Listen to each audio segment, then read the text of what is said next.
Hello दोस्तों, तो एक बार फिर से आप लोग अपना यूट्यूब चैनल स्टडी विद प्रशांत में आप लोगों का स्वागत है। तो इस सेट के सिलसिला को आगे बढ़ाते हुए आज यूटेरिया का सेट नंबर 7 है। तो इस सेट का जो पहला प्रश्न है वो है निम्न में से कौन मोनोसाइक्राइड कार्बोहाइड्रेट नहीं है। ऑप्शन ए है ग्लूकोज, ऑप्शन बी है फ्रैक्टोज, ऑप्शन सी है सुक्रोज, ऑप्शन डी है ग्लैक्टोज। तो जो इस क्वेश्चन का जो सही आंसर है वो है सुक्रोज। क्वेश्चन नंबर 2 देखिएगा, बोल रहा है किस शैली में प्रसिद्ध गया स्थित विष्णु पद मंदिर बना। ऑप्शन ए है बेसर शैली, ऑप्शन बी है नागर शैली, ऑप्शन सी है द्रविड़ शैली और ऑप्शन डी है इनमें से कोई नहीं। तो इस प्रश्न का जो सही आंसर है वो है विष्णु पद मंदिर जो बना था वो नागर शैली में बना था। क्वेश्चन नंबर 3 देखिएगा, बोल रहा है एलोहल प्रस्थित अभिलेख के रचयिता कौन है। एलोहल प्रस्थित अभिलेख के रचयिता कौन है। ऑप्शन ए है दंडी, ऑप्शन बी है हरिसेन, ऑप्शन सी है भारवी, ऑप्शन डी है रवि कृति। तो जो क्वेश्चन नंबर 3 का जो सही आंसर है वो है रवि कृति। नेक्स्ट क्वेश्चन नंबर 4 देखिएगा, बोल रहा है कि सतलज और काली नदियों के बीच स्थित हिमालय के भाग को किस नाम से जाना जाता है। ऑप्शन ए है असम हिमालय, ऑप्शन बी है पंजाब हिमालय, ऑप्शन सी है नेपाल हिमालय, ऑप्शन डी है कुमायूं हिमालय। तो जो क्वेश्चन नंबर 4 का जो सही आंसर है वो है कुमायूं हिमालय। क्वेश्चन नंबर 4, सतलज और काली नदियों के बीच स्थित हिमालय के भाग को कुमायूं हिमालय के नाम से जाना जाता है। नेक्स्ट क्वेश्चन देखिएगा, क्वेश्चन नंबर 5 बोल रहा है द्वितीयक प्रदूषक निम्नलिखित में से कौन सा है। ऑप्शन ए है स्मॉग, ऑप्शन बी है कार्बन डाइऑक्साइड, ऑप्शन सी है कार्बन मोनोऑक्साइड और ऑप्शन डी है फ्लाई एश। तो जो द्वितीय प्रदूषक है उसको हम लोग स्मॉग के नाम से जानते हैं। क्वेश्चन नंबर 6 देखिएगा, बोल रहा है कि बंधुआ मजदूरी व्यवस्था का निराकरण संविधान के किस अनुच्छेद से संबंधित है। ऑप्शन ए है अनुच्छेद 21, ऑप्शन बी है अनुच्छेद 23, ऑप्शन सी है अनुच्छेद 19 और ऑप्शन डी है अनुच्छेद 24। तो बंधुआ मजदूरी व्यवस्था को जो निराकरण है वो अनुच्छेद 23 से संबंधित है। क्वेश्चन नंबर 7 देखिएगा, बोल रहा है विद्युत धारिता का मात्रक होता है। ऑप्शन ए है फैराडे, ऑप्शन बी है कुलम, ऑप्शन सी है वोल्ट और ऑप्शन डी है एम्पियर। तो जो विद्युत धारिता का जो मात्रक होता है वो होता है Faraday, option A. Question number 8 देखिएगा, बोल रहा है यूरेनियम के रेडियोधर्मी विघटन का अंतिम उपवाद है। ऑप्शन ए है सीसा, ऑप्शन बी है रेडियम, ऑप्शन सी है थोरियम और ऑप्शन डी है प्लूटोनियम। तो जो यूरेनियम के रेडियोधर्मी विघटन का जो अंतिम उपवाद है वो है सीसा, ऑप्शन ए। क्वेश्चन नंबर 9 देखिएगा, बोल रहा है भारत में बाघ परियोजना की शुरुआत कब की गई थी। भारत में बाघ परियोजना की शुरुआत कब की गई थी। ऑप्शन ए है 1987 ईस्वी, ऑप्शन बी है 1973 ईस्वी, ऑप्शन सी है 1982 ईस्वी और ऑप्शन डी है 1975 ईस्वी। तो जो क्वेश्चन नंबर 9 का जो सही आंसर है बाघ परियोजना की शुरुआत 1973 ईस्वी में की गई थी। नेक्स्ट क्वेश्चन नंबर 10 देखिएगा, बोल रहा है कि निम्नलिखित में से कौन सा युग सुमेलित है। इधर ऑप्शन ए में दिया बक्सर का युद्ध मीर जाफर विरुद्ध क्लाइव, ऑप्शन बी है बांडीबास का युद्ध फ्रांसीसी विरुद्ध East India company, option C है जालियावाला युद्ध डलहौजी विरुद्ध मराठे और ऑप्शन डी है खेरा का युद्ध निजाम के विरुद्ध ईस्ट इंडिया कंपनी। जो क्वेश्चन नंबर 10 का जो सही आंसर है वो सही युग में बांडीबास का युद्ध फ्रांसीसी और जो बांडीबास का युद्ध हुआ वो फ्रांसीसी विरुद्ध ईस्ट इंडिया कंपनी के बीच हुआ था। क्वेश्चन नंबर नेक्स्ट देखिएगा, क्वेश्चन नंबर 11 है, बोल रहा है पांडिचेरी की संधि किसके बीच हुई। ऑप्शन ए है अंग्रेज व मराठा, ऑप्शन बी है अंग्रेज व निजाम, ऑप्शन सी है अंग्रेज व फ्रांसीसी, ऑप्शन डी है अंग्रेज व पुर्तगाल। तो जो पांडिचेरी की जो संधि हुई थी वो हुई थी अंग्रेज और फ्रांसीसी के बीच। नेक्स्ट क्वेश्चन नंबर 12 देखिएगा,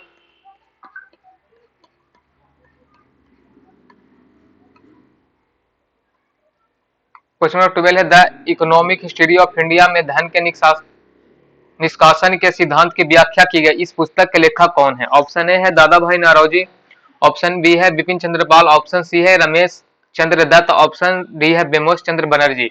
तो जो क्वेश्चन नंबर 12 का जो सही आंसर है वो है रमेश चंद्र दत्त। क्वेश्चन नंबर 13 देखिएगा, बोल रहा है दूध निम्नलिखित में से किसका उदाहरण है। ऑप्शन ए है बिलियन का, ऑप्शन बी है फेन का, ऑप्शन सी है बायुबियल का, ऑप्शन डी है पायस का। जो दूध जो उदाहरण होता है वो ऑप्शन नंबर डी पायस का उदाहरण है। क्वेश्चन नंबर 14 देखिएगा, बोल रहा है सुपीरियर झील किन दो देशों के बीच स्थित है। ऑप्शन ए है अमेरिका एवं मैक्सिको, ऑप्शन बी है अमेरिका एवं क्यूबा, ऑप्शन सी है अमेरिका एवं कनाडा, ऑप्शन डी है इनमें से कोई नहीं। तो जो सुपीरियर झील जो स्थित है अमेरिका और कनाडा के बीच स्थित है।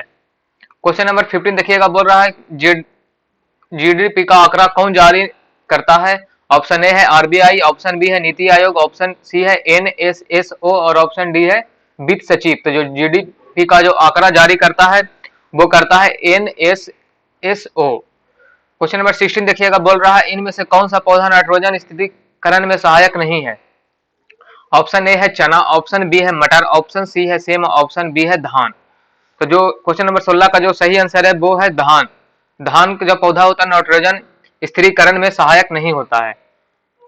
क्वेश्चन नंबर 17 देखिएगा, बोल रहा है कि ट्राइसेम योजना निम्न में से किससे संबंधित है? ऑप्शन ए है शहरी विकास, ऑप्शन बी है औद्योगिक विकास, ऑप्शन सी है ग्रामीण विकास, ऑप्शन डी है इनमें से कोई नहीं। तो जो क्वेश्चन नंबर 17 का जो सही आंसर है ट्राइसेम योजना ग्रामीण विकास से संबंधित है। क्वेश्चन नंबर 18 देखिएगा, बोल रहा है कि निम्नलिखित में से कौन सा देश बाल्टिक देश नहीं है? ऑप्शन ए है एस्टोनिया, ऑप्शन बी है बेलारूस, ऑप्शन सी है लातविया और ऑप्शन डी है लिथुआनिया। तो जो क्वेश्चन नंबर 18 का जो सही आंसर है वो है बेलारूस। क्वेश्चन नंबर 19 देखिएगा, क्वेश्चन नंबर 19 बोल रहा है आधुनिक भारत का प्रथम राष्ट्रवादी कवि किसे कहा जाता है? ऑप्शन ए है Michael Madhusudan Dutt, option B है चार्ल्स विल्किंस, ऑप्शन सी है Henry Vivian Derozio, option D है भर्तृहरि हरिश्चंद्र। तो जो 19 नंबर का जो सही आंसर है वह है हेनरी बिबियन डेरोजियो को आधुनिक भारत का प्रथम राष्ट्रवादी कवि कहा जाता है। क्वेश्चन नंबर 20 देखिएगा, बोल रहा है कौन व्यक्ति तीनों गोलमेज में उपस्थित नहीं थे? कौन व्यक्ति तीनों गोलमेज सम्मेलन में उपस्थित नहीं थे? ऑप्शन ए है मोहम्मद अली जिन्ना, ऑप्शन बी है तेग बहादुर सप्रू, ऑप्शन सी है बाबा साहेब अम्बेडकर, ऑप्शन डी है आगा खां। तो जो क्वेश्चन नंबर 20 का जो सही आंसर है मोहम्मद अली जिन्ना जो तीनों गोलमेज में उपस्थित नहीं थे। क्वेश्चन नंबर 21 देखिएगा, बोल रहा है कि निम्न में से कौन सा विषय समवर्ती सूची के अंतर्गत नहीं आता है? ऑप्शन ए है शिक्षा, ऑप्शन बी है वन, ऑप्शन सी है परिवार नियोजन, ऑप्शन डी है पंचायती राज। तो जो 21 का जो सही आंसर है वो है ऑप्शन नंबर डी पंचायती राज समवर्ती सूची के अंतर्गत नहीं आता है। क्वेश्चन नंबर 22 देखिएगा, बोल रहा है जल में वायु का बुलबुला किसकी भांति व्यवहार करता है? ऑप्शन ए है उत्तल दर्पण, ऑप्शन बी है उत्तल लेंस, ऑप्शन सी है अवतल दर्पण, ऑप्शन डी है अवतल लेंस। तो जो 22 का जो सही आंसर है वो है अवतल लेंस। जल में वायु का बुलबुला अवतल लेंस के भांति कार्य करता है। क्वेश्चन नंबर 23 देखिएगा, बोल रहा है निम्नलिखित में कौन सुमेलित नहीं है? एक तरफ विद्रोह दिया, एक तरफ उनसे संबंधित नेता का नाम दिया है। ऑप्शन ए है संथाल विद्रोह, सिंधु व कान्हू, ऑप्शन बी है रामोसी विद्रोह, चित्तर सिंह, ऑप्शन सी है कोल विद्रोह, बुद्धो भगत, ऑप्शन डी है पागलपंथी विद्रोह, मजमून शाह व चिराग अली शाह। तो जो क्वेश्चन नंबर 23 का जो सही आंसर है वो ऑप्शन डी है पागलपंथी विद्रोह, मजमून शाह व चिराग अली शाह सुमेलित नहीं है। बाकी सब संथाल विद्रोह हो गया, सिंधु कानू बिल्कुल सही है, रामोसी विद्रोह चित्तर सिंह ये भी बिल्कुल सही है, कोल विद्रोह बुद्धो भगत ये भी सही है, और ये जो हुआ ऑप्शन डी पागलपंथी विद्रोह मजमून शाह और चिराग अली शाह से संबंधित नहीं है, ये गलत है। नेक्स्ट क्वेश्चन, क्वेश्चन नंबर 24 पे चलिए। 24 बोल रहा है कि निम्नलिखित युद्धों को कालक्रम के अनुसार व्यवस्थित करें। एक नंबर में है बांडीबास का युद्ध, 2 में है प्रथम कर्नाटक युद्ध, ऑप्शन 3 है बेदरा का युद्ध, ऑप्शन 4 है प्रथम आंगल मैसूर युद्ध। तो ऑप्शन ए है पहले बांडीबास का युद्ध, फिर कर्नाटक का युद्ध, ऑप्शन फिर बेदरा का युद्ध, और फिर क्या बोल रहा है प्रथम आंगल मैसूर युद्ध। ऑप्शन बी बोल रहा है प्रथम कर्नाटक युद्ध, दूसरा है बांडीबास का युद्ध, बेदरा का युद्ध और प्रथम आंगल मैसूर युद्ध। ऑप्शन नंबर सी बोल रहा है पहले हुआ था कर्नाटक का युद्ध, फिर बेदरा युद्ध, फिर प्रथम आंगल मैसूर युद्ध और लास्ट में बांडीबास का युद्ध। ऑप्शन डी है प्रथम कर्नाटक युद्ध, दूसरा है बोल रहा है बेदरा का युद्ध, फिर बोल रहा है बांडीबास का युद्ध और लास्ट में बोल रहा है प्रथम आंगल मैसूर युद्ध। 24 का जो राइट आंसर है वो है ऑप्शन डी, बिल्कुल राइट आंसर है। पहले हुआ था कर्नाटक का युद्ध, फिर हुआ जाके बेदरा का युद्ध, फिर हुआ बांडीबास का युद्ध और फिर हुआ आंगल मैसूर, प्रथम आंगल मैसूर युद्ध। नेक्स्ट क्वेश्चन, क्वेश्चन नंबर 25 देखिएगा, बोल रहा है कि किस बौद्ध संगीति के दौरान अभिधम पट्टिक की रचना की गई? ऑप्शन ए है प्रथम बौद्ध संगति, ऑप्शन बी है द्वितीय बौद्ध संगति, ऑप्शन सी है तृतीय बौद्ध संगति, ऑप्शन डी है चतुर्थ बौद्ध संगति। तो जो अभिधम पट्टिक की जो रचना की गई थी वो की गई थी तृतीय बौद्ध संगति में। क्वेश्चन नंबर 26 देखिएगा, बोल रहा है निम्नलिखित घटनाओं का सही कालक्रम है। एक नंबर में दिया है क्रिप्स मिशन, 2 में दिया अगस्त प्रस्ताव, ऑप्शन 3 में दिया भारत छोड़ो आंदोलन, 4 में दिया व्यक्तिगत सत्याग्रह। 26 का जो सही आंसर है ऑप्शन ए है। पहले हुआ था अगस्त प्रस्ताव, फिर हुआ व्यक्तिगत सत्याग्रह, फिर हुआ क्रिप्स मिशन, फिर हुआ भारत छोड़ो आंदोलन। क्वेश्चन नंबर 27 देखिएगा, बोल रहा है कि निम्नलिखित में कौन सी नदी विषुवत रेखा को 2 बार काटती है। ऑप्शन ए है अमेजन, ऑप्शन बी है कांगो, ऑप्शन सी है लिम्पोपो, ऑप्शन डी है मिसिसिपी। तो जो 27 का जो सही आंसर है वो है ऑप्शन बी कांगो, जो विषुवत रेखा को 2 बार काटती है। क्वेश्चन नंबर 28, कार्टाजेना प्रोटोकॉल का संबंध किससे है। ऑप्शन ए है कार्बन डाइऑक्साइड उत्सर्जन, ऑप्शन बी है ओजोन क्षरण, ऑप्शन सी है समुद्री सुरक्षा और ऑप्शन डी है जैव सुरक्षा। तो 28 का जो सही आंसर है वो है जैव सुरक्षा, कार्टाजेना प्रोटोकॉल से संबंधित है। क्वेश्चन नंबर 29 देखिएगा, बोल रहा है चश्मे का लेंस किस कांच से बनाए जाते हैं। ऑप्शन ए है फ्लिंट कांच, ऑप्शन बी है पायरेक्स कांच, ऑप्शन सी है क्रुक्स कांच, ऑप्शन डी है मृदु कांच। तो 29 का जो सही आंसर है वो है क्रुक्स कांच, चश्मे का लेंस में क्रुक्स कांच का प्रयोग किया जाता है। क्वेश्चन नंबर 30 देखिएगा, बोल रहा है निम्नलिखित नगरों में से किस एक नगर का संबंध महावीर से नहीं है। ऑप्शन ए है वैशाली, ऑप्शन बी है चंपा, ऑप्शन सी है पावापुरी, ऑप्शन डी है लुम्बिनी। क्वेश्चन नंबर 30 का जो सही आंसर है लुम्बिनी, ये भगवान महावीर से संबंधित नहीं है। क्वेश्चन नंबर 30 देखिएगा, बोल रहा है निम्नलिखित में से कौन सही सुमेलित नहीं है। एक तरफ वंश दिया गया है, एक तरफ उसका राजधानी दिया गया है, वंश और राजधानी। ऑप्शन ए बोल रहा है चंदेल, खजुराहो या महोबा, ऑप्शन बी है सोलंकी, अहिनलवारा, ऑप्शन सी है प्रतिहार कन्नौज, ऑप्शन डी है कलचूरी अजमेर। तो जो 31 का जो सही आंसर है वो है डी, ये बिल्कुल सुमेलित नहीं है, कलचूरी अजमेर। क्वेश्चन नंबर 32 देखिएगा, मोढेरा का सूर्य मंदिर किस राज्य से संबंधित है। ऑप्शन ए है बिहार, ऑप्शन बी है गुजरात, ऑप्शन सी है मध्य प्रदेश, ऑप्शन डी है ओडिशा। तो 32 का जो सही आंसर है वो है गुजरात, मोढेरा का सूर्य मंदिर गुजरात में स्थित है। क्वेश्चन नंबर 33 देखिएगा, बोल रहा है कि निम्न में से कौन सही सुमेलित नहीं है। ऑप्शन ए है अकबर द्वारा जजिया कर समाप्ति, ऑप्शन बी है दीन इलाही, ऑप्शन सी है महजरनामा, ऑप्शन डी है तीर्थ यात्री कर समाप्ति। तो उधर ईस्वी दिया है 1564 ईस्वी, 1582 ईस्वी, 1578 ईस्वी और 1563 ईस्वी। तो 33 का जो सही आंसर है वो है ऑप्शन नंबर सी, ये सुमेलित नहीं है।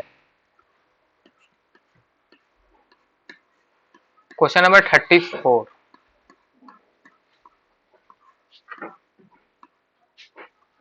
क्वेश्चन नंबर 34 है मनसबदारी व्यवस्था में 2 अस्पा सिंह अस्पा का प्रचलन किसने किया। ऑप्शन ए है औरंगजेब, ऑप्शन बी है शाहजहां, ऑप्शन सी है अकबर और ऑप्शन डी है जहांगीर। तो जो 34 का जो सही आंसर है वो है ऑप्शन डी जहांगीर, मनसबदारी व्यवस्था में 2 अस्पा सिंह अस्पा का प्रचलन किया था। क्वेश्चन नंबर 35 है चौसा का युद्ध कब हुआ था।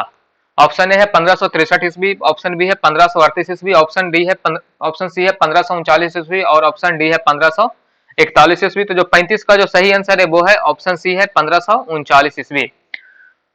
क्वेश्चन नंबर 36 है, बोल रहा है कि निम्न में से कौन सा विकल्प बंधनों की क्रियाशीलता का सही क्रम को दर्शाता है। ऑप्शन ए है एकल बंध, द्विबंध, त्रिबंध, ऑप्शन ए बोल रहा है ये तीनों एक दूसरे के बराबर होते हैं, ऑप्शन बी बोल रहा है त्रिबंध, फिर द्विबंध, फिर एकल बंध, यानी कि फिर ऑप्शन सी बोल रहा है कि एकल बंध, द्विबंध और त्रिबंध, ऑप्शन डी बोल रहा है इनमें से कोई नहीं। तो एक बात हमारे जिधर का मुंह खुला रहता है वो बड़ा होता है, ये हमेशा ध्यान दीजिएगा।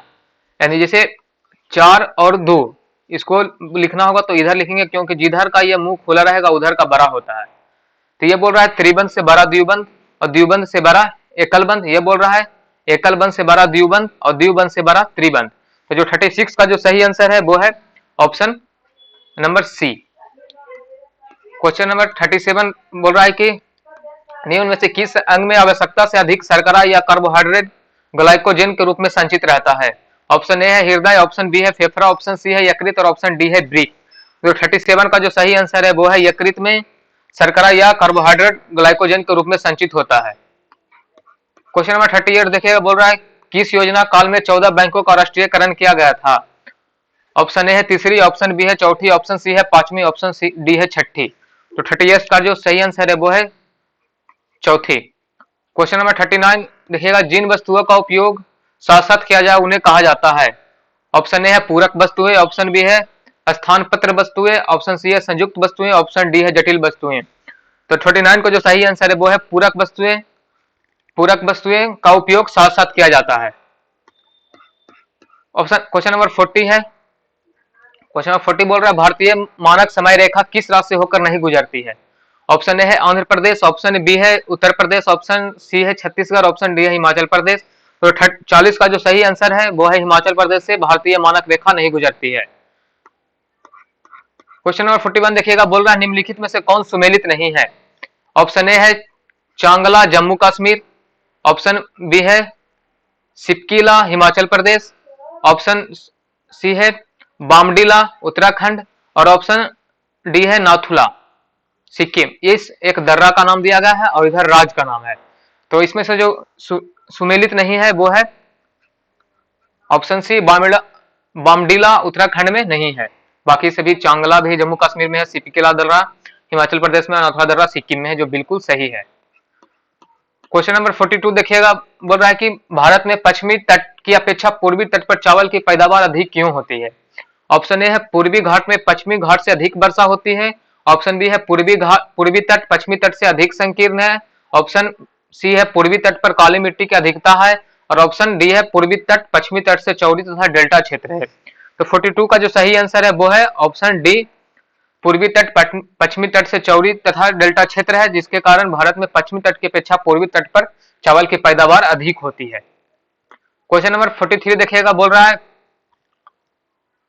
केंद्र और राज्य सरकार विधायी संबंध संविधान के किस भाग में उपबंध किया गया है? केंद्र और राज्य विधायी संबंध संविधान के किस भाग में उपबंध किया गया है? ऑप्शन ए है भाग 10, ऑप्शन बी है भाग 11, ऑप्शन सी है भाग 12 और ऑप्शन डी है भाग 13। तो 43 का जो सही आंसर है वो है भाग 11 में उपलब्ध कराया गया है। Question number next, question number 44। Question number 44 है राष्ट्रपति पर महाभियोग की प्रक्रिया प्रारंभ करने के लिए कितने सदस्यों के हस्ताक्षर होनी चाहिए? ऑप्शन ए है जो सदन आरोप लगाया उस सदन का 1/4, जो सदन आरोप लगाया उस सदन का 2/3, जो सदन आरोप लगाया है उस सदन का 3/4 और ऑप्शन डी है जो सदन आरोप लगाया है उस सदन का 2/3 तथा आधे से अधिक राज्यों का अनुसमर्थन। तो 44 का जो सही आंसर है वो है ऑप्शन ए, जो सदन आरोप लगाया उस सदन का 1/4 हस्ताक्षर का होना जरूरी है। क्वेश्चन नंबर 45 है। क्वेश्चन नंबर 40, निम्न में से किस परिस्थिति में किसी संसद सदस्य की सदस्यता समाप्त हो जाती है? ऑप्शन ए है यदि वह संसद की अनुमति के बिना 60 दिन की अवधि से अधिक समय के लिए सदन की सभी बैठकों में अनुपस्थित रहता है, ऑप्शन बी है यदि उसे सदन द्वारा निष्कासित कर दिया जाता है, ऑप्शन सी है यदि न्यायालय उस चुनाव को अमान्य या शून्य करार देता है, ऑप्शन डी है उपयुक्त सभी परिस्थितियों में। तो जो 45 का जो सही आंसर है वह ऑप्शन डी है उपयुक्त सभी परिस्थितियों में। क्वेश्चन नंबर 46 देखिएगा, क्वेश्चन नंबर 46 बोल रहा है भारत के राष्ट्रपति को हटाया जा सकता है? ए है राष्ट्रपति को भारत के चीफ जस्टिस द्वारा, बी है भारत के प्रधानमंत्री द्वारा, सी है भारत के संसद द्वारा और डी है लोकसभा द्वारा। तो जो भारत के राष्ट्रपति को जो हटाया जा सकता है वो भारत के संसद द्वारा हटाया जा सकता है। क्वेश्चन नंबर 47 है किस अनुच्छेद के अंतर्गत राज्य निर्वाचन आयोग का प्रावधान किया गया है? ऑप्शन ए अनुच्छेद 243 के आई, ऑप्शन बी है अनुच्छेद 243 के जे, ऑप्शन सी है अनुच्छेद 243 के के और ऑप्शन डी है अनुच्छेद 243 के एच। तो जो 47 का जो सही आंसर है वो अनुच्छेद 243 के अंतर्गत राज्य निर्वाचन आयोग का प्रावधान किया गया है। क्वेश्चन नंबर 48 देखिएगा, बोल रहा है किस संविधान संशोधन में पिछड़े वर्ग संबंधी आयोग का प्रावधान है? ऑप्शन बी है 119वें संविधान संशोधन, ऑप्शन बी है 102वें संविधान संशोधन, ऑप्शन सी है 119वें संविधान संशोधन और ऑप्शन डी है उपयुक्त में से कोई नहीं। जो 48 का जो सही आंसर है वो है ऑप्शन बी 102वें संविधान संशोधन में पिछड़े वर्ग से संबंधित आयोग का प्रावधान किया गया है। क्वेश्चन नंबर 49 देखिएगा, बोल रहा है history of the freedom movement in Bihar का लेखक कौन है? ऑप्शन ए है के दत्ता, ऑप्शन बी है डब्ल्यू हंटर, ऑप्शन सी है तारकनाथ दास, ऑप्शन डी है रामनाथपुरी। जो 49 का जो सही आंसर है वो है के दत्ता। क्वेश्चन नंबर 50 है, मानव विकास सूची निर्माण में निम्नलिखित में से कौन सा जुड़ा हुआ है? ऑप्शन ए है जगदीश भगवती, ऑप्शन डी है रॉबर्ट माल्थस, ऑप्शन सी है जोसेफ स्टीग्लिट्स, ऑप्शन डी है अमर्त्य सेन। तो जो 50 का जो सही आंसर है वो है ऑप्शन डी। तो इसी के साथ यूटेरिया का सेट समाप्त होता है। वीडियो अच्छा लगे तो लाइक और चैनल को सब्सक्राइब जरूर करें। धन्यवाद।